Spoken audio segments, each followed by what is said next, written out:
Insomniac Games is back with Spider-Man Miles Morales, the follow-up to its hugely successful Spider-Man game.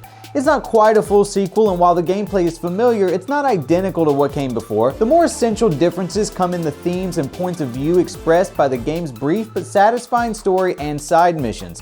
Simultaneously, the story hammers on familiar Spider-Man themes and pushes the idea that the Spider-Man experience, with all its tragedy and triumph, does not belong to any single individual. The game belongs with Miles Morales fighting alongside Peter Parker, and some of the people of New York are unsure how they feel about this new second Spider-Man.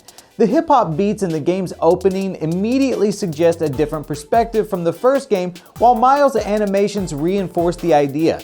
It's a superhero coming-of-age story, and once you unlock Miles' new powers, players can partake in fresher forms of combat, with things like Miles' Venom Blast and Camouflage. The more of these skills the player unlocks, the more Miles feels like his own Spider-Man.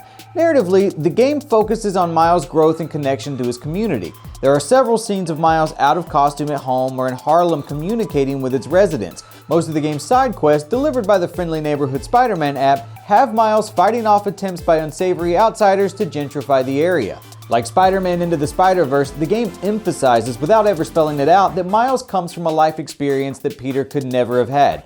Along the way, the story hits many familiar Spider-Man beats. It touches on how the power and responsibility mantra weighs on Miles' personal life, the physical and emotional sacrifice inherent to being Spider-Man, and the weight of the lies he tells to protect his identity. The community watches, and eventually even the skeptics learn to appreciate their Spider-Man as he proves his worth through actions. And in a meta-narrative sense, Miles proves his worth to the players at the same time. While the game handles its hero well, its presentation of the underground is clumsy. Another area where Spider-Man Miles Morales underperforms is in its boss fights. There are fewer chances for boss fights because fewer story points warrant them, and the ones we get are either recycled from the previous game or simply don't measure up to what its predecessor offered.